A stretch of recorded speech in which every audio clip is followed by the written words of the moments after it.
Today we're off to Poland and an immense forest. Forests as natural environments have to be protected. And now people understand that cutting down the trees also cuts down on the chances for animals to survive, and the giant mammal that we're going to meet today was almost extinct in Europe. Yeah, it's true. When you say bison, well, you think of Buffalo Bill in the Wild West, all the same. Let me introduce the buffalo's cousin, the European bison. First, let's see what makes them different. At first glance, nothing. Well, if you want to get fussy, their hooves are different, and the European bison isn't as hairy as his American cousin. And he doesn't speak a word of English, and that's about it. Otherwise, they're like two peas in a pod. They have the same horns. They curve inward. They weigh almost a ton, and both of them were almost wiped out.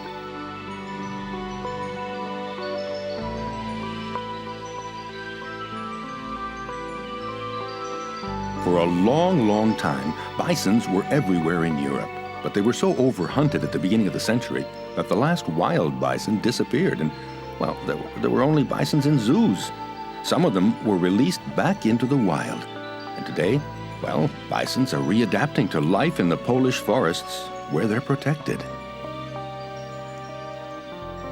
Bisons live together in herds, which explains why from time to time you may have a little trouble finding your own mom. Little bisons reach maturity at around 4 years, but for now, they have only one concern: milk. They have a one-track mind.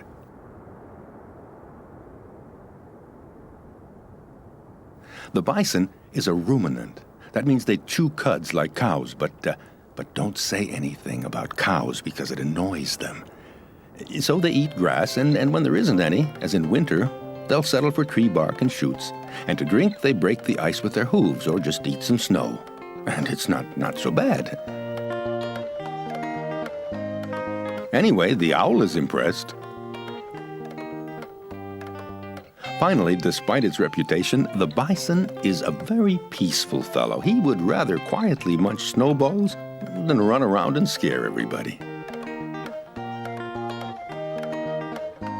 The fact is, what gives him his frightening appearance and makes him look unfriendly is the hump on his back, right on his neck. But that hump is very useful. That is where he has all the muscles that he uses to keep his big head up. No offense, but our friend the bison does have a big head. But wait a minute. Don't think that a bison can't give you trouble. He can, and he can get pretty annoyed.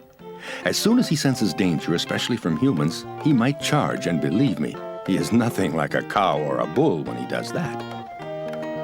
You know, a bison really wants just one thing: to be left alone in the forest in Poland.